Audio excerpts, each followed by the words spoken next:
Good evening. Tonight's top story, we are in the thick of rookie mock draft season. We are 1 month away from the NFL draft, and Cody Carpentier has dropped his mock draft 3.0 right here on playerprofiler.com. We are going to be going through that and discussing the rookie landing spots for our fantasy relevant players. We're talking our quarterbacks, our receivers, our running backs, and our tight ends. This is a loaded class in 2024 that we are going to see enter the NFL. A lot of mocks, and Cody's is definitely one that is fantasy centered. We'll see as we go through this. There's a lot of very fantasy friendly landing spots going on here. So we'll talk about what reality would look like should this mock draft come to fruition. And it all starts right here on Player Profiler today.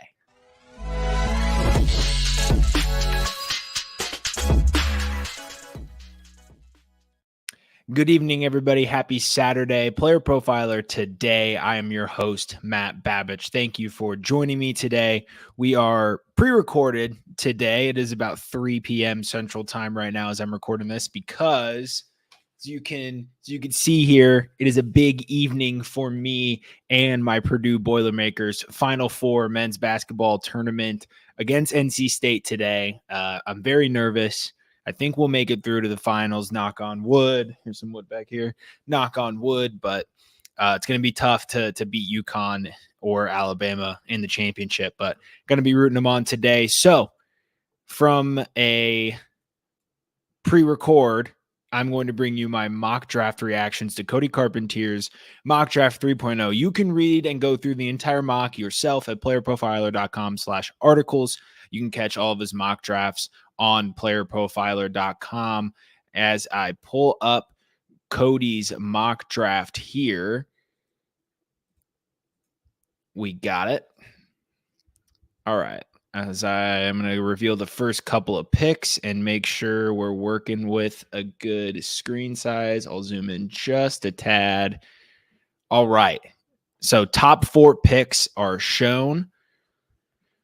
I don't know if we need to break down Caleb Williams that much. Mock to the Bears, the entire process. I think we've all heard about what life is going to be like for Caleb Williams as a Chicago Bear. Jayden Daniels, too, to the Washington Commanders. This has been mocked a lot. He's going to step into an offense with talent. Terry McLaurin, Jahan Dotson, no more Antonio Gibson, but Austin Eckler and Brian Thomas Jr.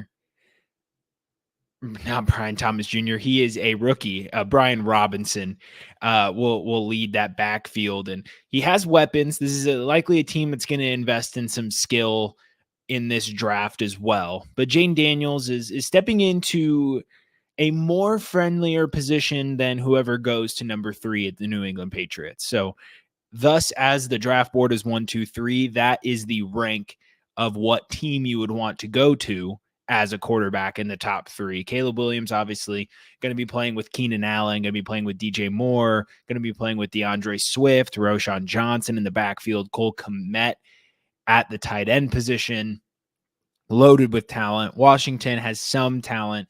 New England is working with Kendrick Bourne, Demario Douglas, Hunter Henry, and that's about it. So Cody does have the New England Patriots selecting J.J. McCarthy, as this is something that I've seen mocked a couple of places now in early April, but hadn't heard a lot of talk about this before. As a Patriots fan myself, never heard any chatter from beat reporters of the team preferring J.J. McCarthy over Drake May or Jayden Daniels, but it is certainly a possibility at this point. I would not be happy as a Patriots fan, and this is certainly one of the worst situations for J.J. McCarthy to step into.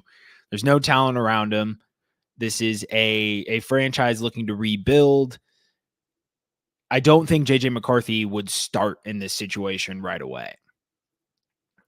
Even though he's being drafted at number 3, the Patriots are selecting a quarterback. I don't know if any quarterback they draft would start day 1. I don't think you can put a rookie quarterback in this situation if you want them to succeed.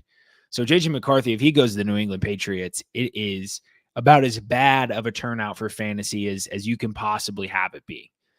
JJ McCarthy would be a bottom 12 quarterback in the NFL for fantasy if this were to be the case. The real winner of this mock is at number 4 and Drake May. So Minnesota trades up with Arizona to select Drake May. Now, he does note the connection here between Josh McCown, Drake May, and Josh McCown and Sam Darnold. So this pick does make sense. I don't think the Patriots are going to pass up on Drake May, but if they did, Minnesota gets to take their guy, and they get an incredibly talented quarterback to step into a great situation. He's going to be throwing to Jordan Addison, Justin Jefferson, no longer KJ Osborne, but they will find a viable receiver 3. TJ Hawkinson is their receiver 3, is their tight end 1. This is a loaded situation to step into, and this would make Drake May likely a top 16 asset right off the bat. He's one of the more pro-ready quarterbacks is stepping into one of the best fantasy situations. This is better than Chicago. They have more talent altogether, age-respected talent than Chicago. And that's just mostly because of how good TJ Hawkinson is as a pass catcher. But Drake May would step into an incredible situation with a quarterback-focused head coach and Josh McCown within that organization as well. He's going to get developed. So as much as I'm a Patriots fan, it would really suck to see Drake May not go to the Patriots. But for Drake May's best interest, this is the best outcome. Because even if he goes to Washington at number 2, they have talent, but this isn't exactly an organization that's figured it out. Minnesota's been to the playoffs. They know how to win. They have an organization that knows how to win. They have a serious organization. We still don't know if the new organization in Washington is truly serious or not. But this would certainly be, for Drake May, the best possible outcome. For Caleb Williams, the best possible outcome because he's going 101 no matter who is there. And the fact that the Bears are set up so well right now is best case scenario for him. Jaden Daniels avoiding New England and going to a more competent team organization is the best case scenario for him. And the Patriots, JJ McCarthy landing on the Patriots is the absolute worst case scenario for him. So it's an interesting set of quarterback projections here. I think we've all talked about what this reality would be like for these quarterbacks besides JJ McCarthy to the Patriots. That one's a new one. But now down to number 6, Marvin Harrison Jr. to the New York Giants. That's tough for Marvin Harrison Jr. because he goes to an organization that is tied to Daniel Jones. And while Daniel Jones had an awful, horrific year last year, I think there's something to be said about how that is definitely his floor. But the real Daniel Jones is somewhere in between what happened in 2021 and 2022. So in 2022, he was 14th in expected fantasy points per game, 10th in actual fantasy points per game. He was 25th in money throws, not very good, but 76% in true completion percentage. That led the NFL. 3rd in red zone completion percentage. 11th in pressured completion percentage, 15th in deep ball completion percentage, 5th in accuracy rating, 7th in QBR, 10th in EPA, 9th in pressured catchable pass rate, 12th in deep ball catchable pass rate. These are all very good throwing metrics. Now, he played out of his mind in 2022, and that was a team that defenses hadn't really figured out in 2021. Defenses hadn't really figured them out. And then the year after that, it became much more obvious that Daniel Jones was a limited playmaker. He had some injuries that he fought through. So 18 fantasy points per game in 2022, 10 fantasy points per game in 2023. Obviously, horrible passing metrics. So the real Daniel Jones is somewhere in the middle there. He would finally get a wide receiver one in Marvin Harrison Jr. That's a true alpha that he's never had.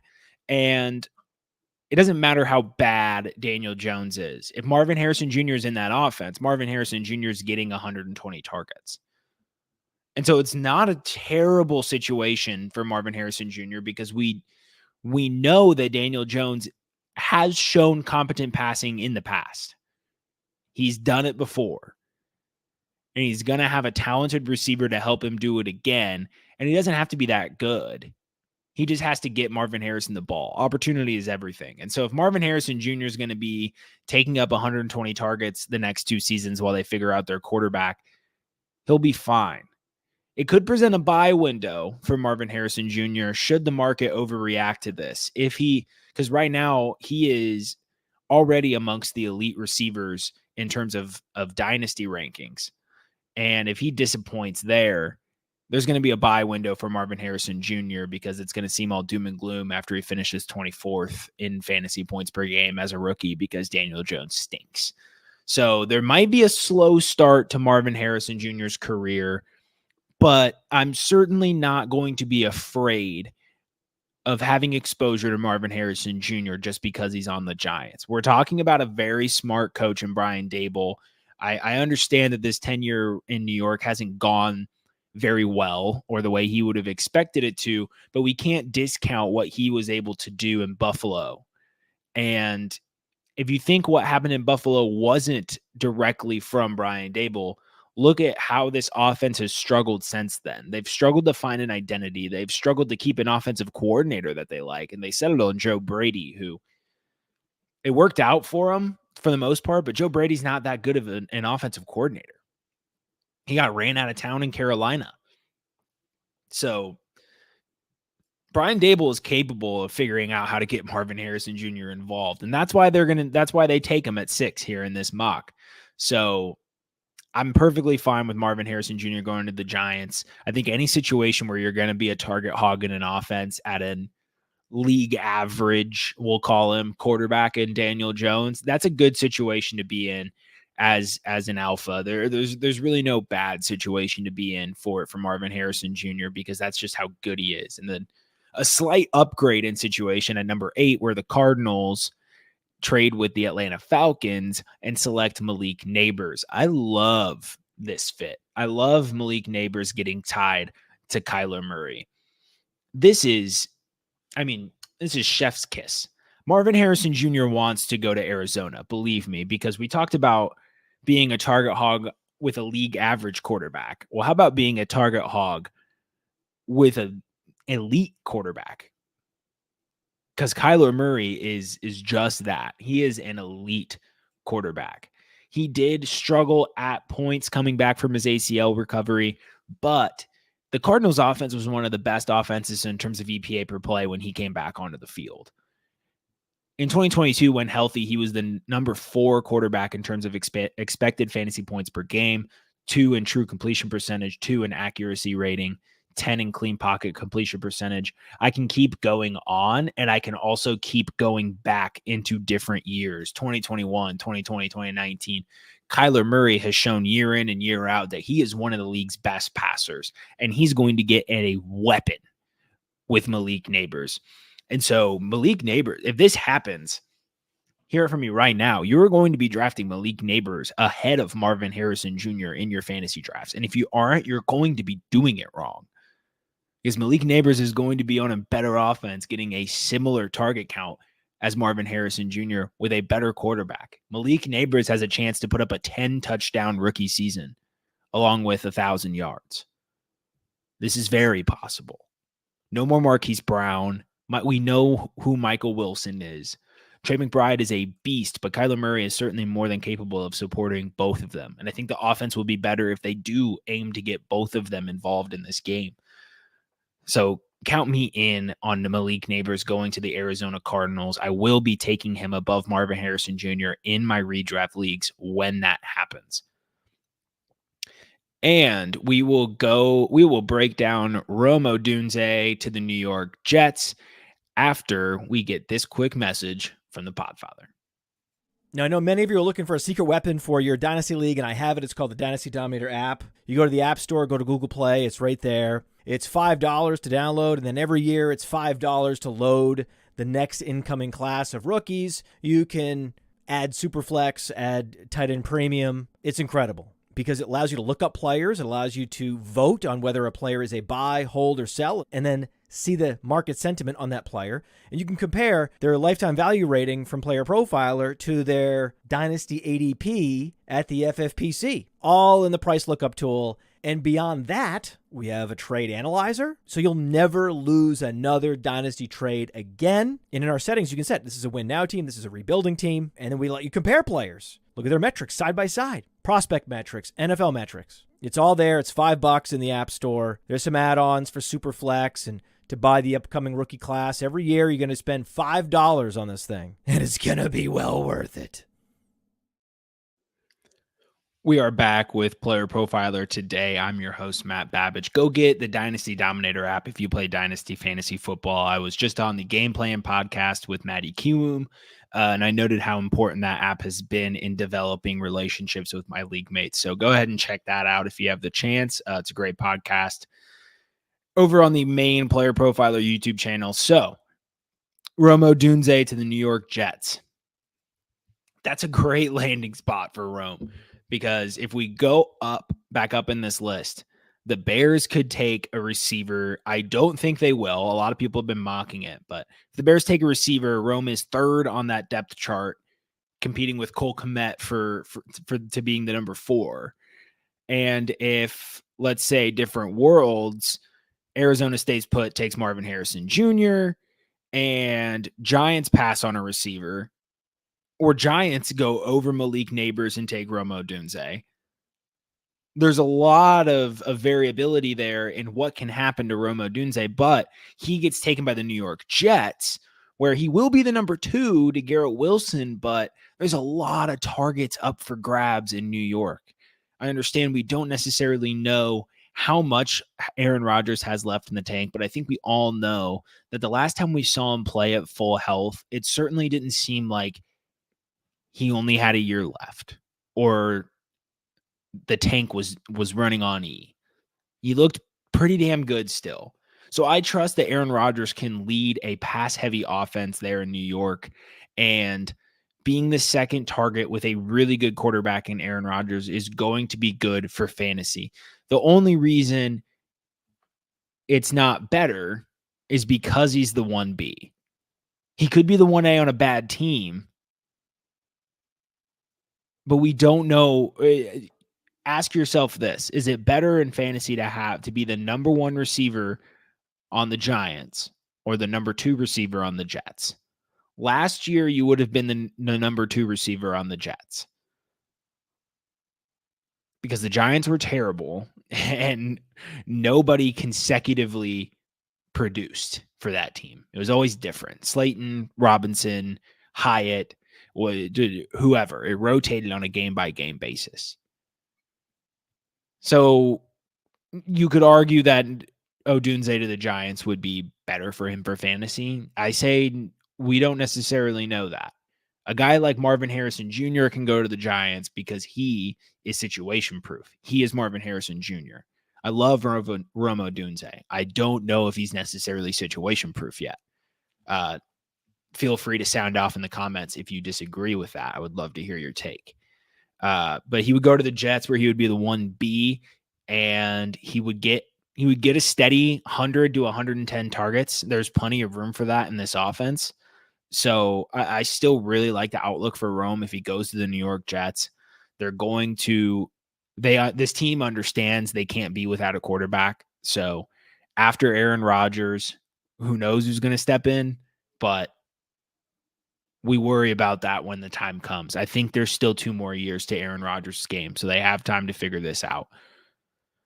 So moving on to the next player, we will discuss something that would be very detrimental to my Mike Gesicki shares, and that is Brock Bowers being selected at number 18 to the Cincinnati Bengals. I do love what Cody has to say here about Brock Bowers being drafted in the top 8. I don't think that's going to happen. I don't think we view this guy like we viewed Kyle Pitts. And when I say we, I just mean the broader NFL community. He is very talented, but especially after Kyle Pitts, like Cody mentions, this is something that NFL franchises are going to be a lot cooler on. We have plenty of wide receivers and more early first round quarterbacks than we've had in a while in a draft. This is way different than when Kyle Pitts was going through the draft process. So I'm not bought in that teams are going to be clamoring to draft Brock Bowers within the top 10, 12 picks of the first round. And this is a great landing spot for Brock. He's going to be the third target, potentially the second target if T. Higgins were to leave Cincinnati, which is a key factor in his upside as a Bengal. But he's going to be secured to Joe Burrow, who runs one of the pass heaviest offenses in the NFL, is one of the most effective passers in the NFL. And while he hasn't supported a tight end consistently in fantasy football, he has not had a tight end like Brock Bowers, where he's going to line up out wide. He'll line up in the slot. He'll be out there with 12 personnel, 11 personnel. You get your Swiss Army tight end that can play all over the field and is truly an elite pass catcher. This isn't Drew Sample. This is a real talent at the tight end position. So Brock Bowers has one of his highest ranges of outcomes with the Cincinnati Bengals. So we look through the other teams, right? Seahawks, not a pass-heavy offense, quarterback purgatory, 3 locked and loaded options right now with Lockett, Jackson Smith and Jigba, and DK Metcalf. Indianapolis Colts, we're not sure what the pass volume is going to be like with a full season under Anthony Richardson. They have Josh Downs. They have Michael Pittman Jr. They already have a couple of tight ends that they value highly, although they're not anywhere near what Brock Bowers is, but they like their running backs, or they like their tight ends to have more of a role in the running game and getting Jonathan Taylor going. And that's not something that Brock Bowers really excels at. So if he were drafted to Indianapolis, it would be a misdraft for sure, because he would be somebody who wouldn't be used to the level that we would like. The Saints don't even suggest putting him with the Saints. That would be horrendous. The Raiders would be horrendous. The Broncos wouldn't be terrible, but they don't have a quarterback. They don't know who's going to throw him the ball in Denver. And I think this is a spot we've seen him mock to a lot, and I wouldn't like that for fantasy really much at all. I much prefer this landing spot to Cincinnati, despite how much I love Mike Gesicki as a player. So Brock Bowers would be probably the 5th tight end off the board, I would say. So we had Kelsey, Laporta, Andrews, probably Kittle. It'll either be Kittle or Bowers to be the 4th and 5th tight end off the board in your fantasy drafts. And depending on where they go, if you're getting Brock Bowers in the 4th, 5th round of fantasy drafts this summer, I think that's going to be a good value. I personally don't spend that capital on tight ends, but I think that's going to be a good value for you in drafts. And now we have the belle of the ball, because he has Xavier Worthy going to the Miami Dolphins with pick number 21. I am in love with this landing spot. This is the ultimate landing spot for Xavier Worthy. I understand a lot of people want him to go to Kansas City. They're mocking him to Kansas City. We've seen that target distribution spread very thin in Kansas City. I don't think that's actually where we want him to go, especially now that Marquise Brown is a Chief. So Miami Dolphins, I know there's no such thing really as a Tyreek Hill comp or a Tyreek Hill replacement. I'm always one of the first people to say things like that. But if you have Tyreek Hill in this Dolphins offense, how much closer are you going to get to a Tyreek Hill replacement than Xavier Worthy? Truthfully, this is the closest player we've seen to him since Tyreek Hill. Not just the pure blazing speed, 100th percentile 40-yard dash, 96th percentile burst score. It's the blind spot manipulation. It's how good he is after the catch. It's how he can be a game-breaking asset while not just relying on being a vertical guy. We've seen the route concepts that Mike McDaniel puts together. And the fact that he'll be able to work under Tyreek Hill. Listen, this is not good for short-term fantasy. Don't get it twisted. He's a late round guy in redraft fantasy football leagues this summer if he goes to Miami. But long term, after Tyreek Hill is done, which he said that this year is likely his last season, then he's going to step into one of the best spots imaginable in this Miami Dolphins offense, opposite to Waddle, game-breaking asset, getting schemed open by one of the best in the league. Somebody who just understands how to take pure raw speed and athleticism and turn it into points. I couldn't be happier with this landing spot. I don't know if it's a Cardinals sin to get a Dolphins jersey as a Patriots fan, but as high as I am on Xavier Worthy with this landing spot, I feel like I might just have to, because this is going to be fireworks every Sunday with Xavier Worthy on the Miami Dolphins. And to round us out, we can go a little quickly through the second round here, but Brian Thomas Jr. to the Detroit Lions. So I'm a fan of this. I'm not sure exactly how big of a fan I am. So we have Amon-Ra St. Brown and Sam Laporta. Outside of that, so that makes Brian Thomas the third pass catcher. And then he has to fight Jameson Williams. I know it's kind of funny even just saying that, but he has to fight Jameson Williams to be the wide receiver 3 on this team, a team that's going to run the ball a lot, that's going to have Gibbs and Montgomery involved in the passing game, more so Gibbs. And so I don't think there's a giant target share for Brian Thomas here in Detroit, and I don't think it is that's true long term either. So I think Brian could be almost caught in a little bit of a purgatory here in Detroit, where you have 2 target hogs at your tight end position and your slot receiver. And then you yourself, Brian, are a guy who your versatility has been questioned. Maybe being in a room with Amon-Ra St. Brown is going to help that. You'll have someone with you who doesn't view you as competition, views you as someone who we can get each other better and we can win football games. So maybe that the locker room presence of Amon-Ra St. Brown will be good for Brian Thomas Jr., but there are questions about his versatility.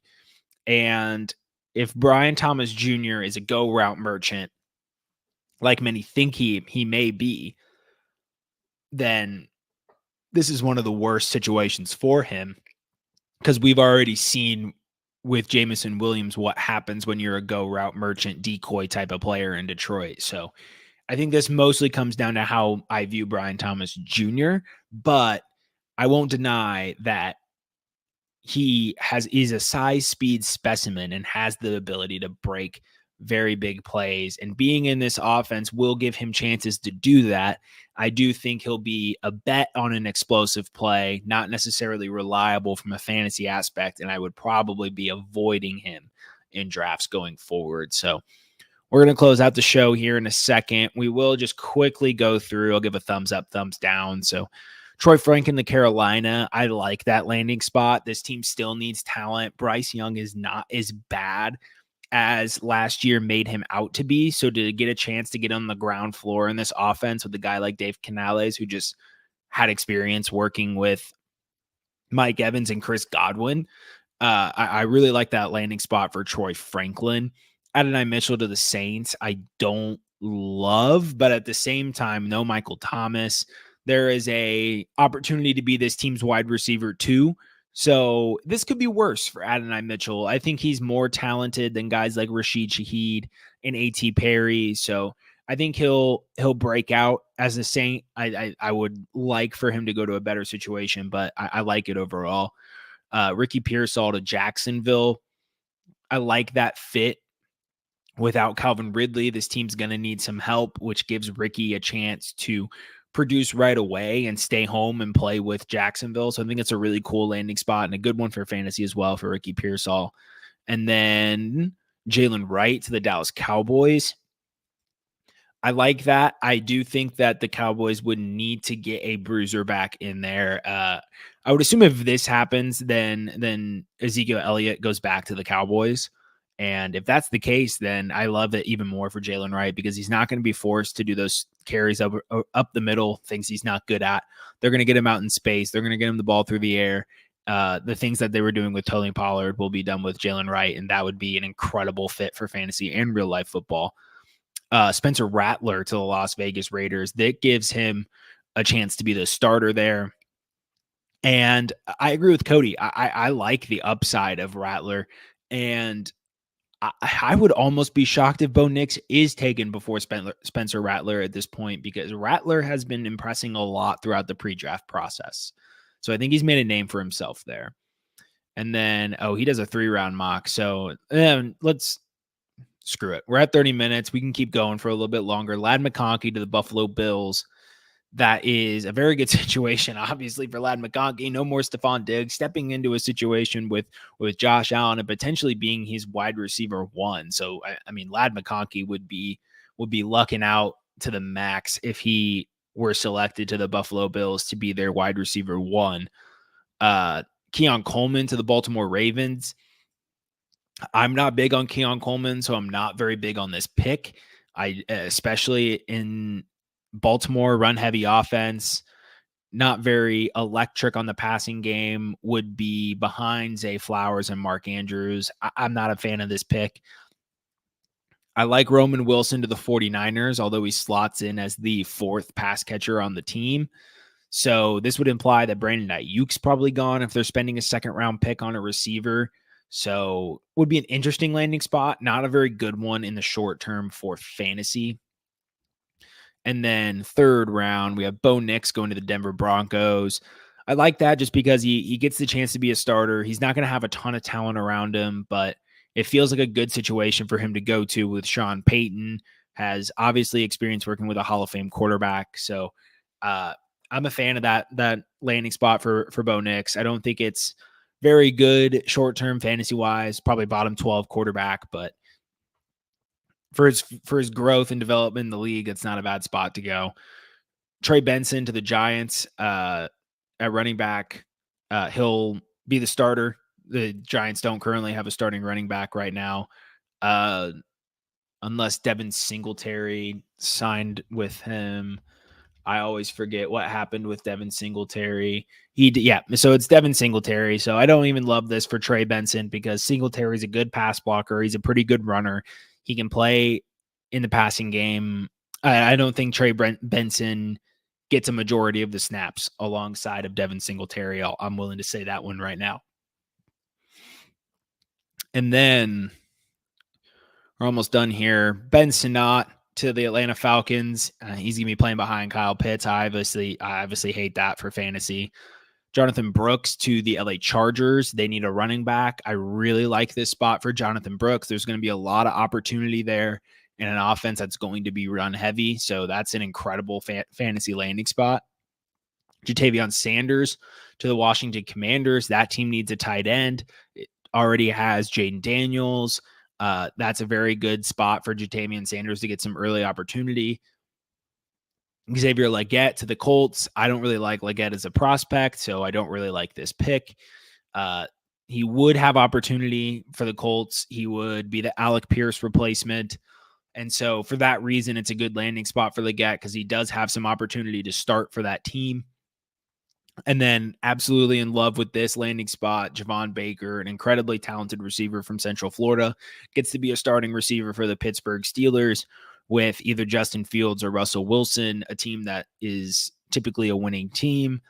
That's going to be a really good landing spot. Same with Brendan Rice to Chicago. He's going to be the 3rd player, but he has a chance to start.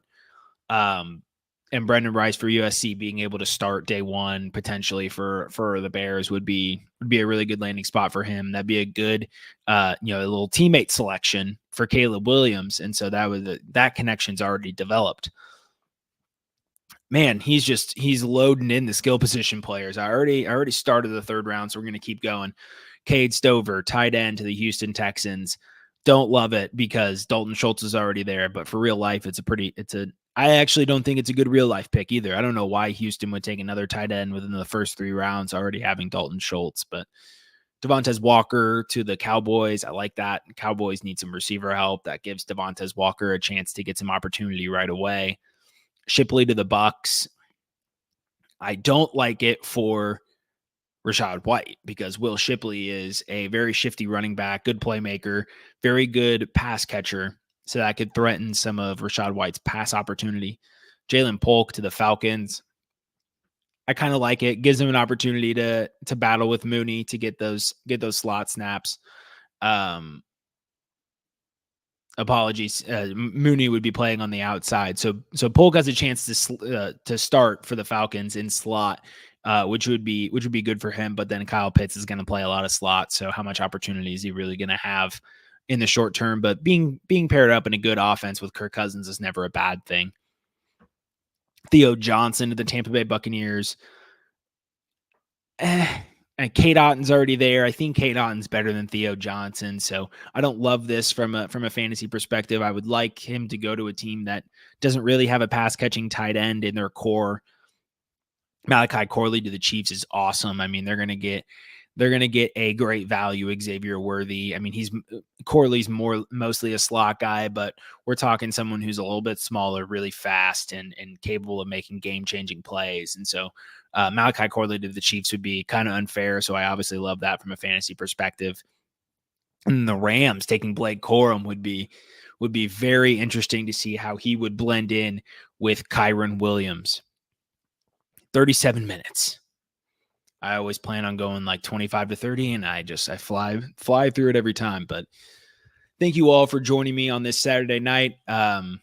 Overall, I think that mock was great. I mean, Cody's one of the best prospect content creators, one of the best content creators, but particularly when it comes to college prospects in this space. So shout out to him for putting that mock up for Player Profiler. And let's just say, I hope most of that comes true because there were some awesome landing spots. My favorite was Xavier Worthy to the Dolphins.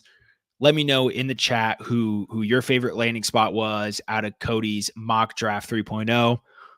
If you take the time to read it, show him some love on Twitter. Let him know you liked it. For me, Matt Babich, Player Profiler today. That will be all for us tonight, and we will see you tomorrow here back on this YouTube channel, but I will see you next Saturday for Player Profiler today. Hey, I want to take a moment to thank you for tuning in. It's important to me that all of our media be free. This is only possible because of you allowing a true independent sports media enterprise to thrive unlike any other in the business. So please subscribe to the All In Package to continue to make all of this possible, to ensure that all of our stats, information, data, content is available to you, especially you, the people that get the site and get the show.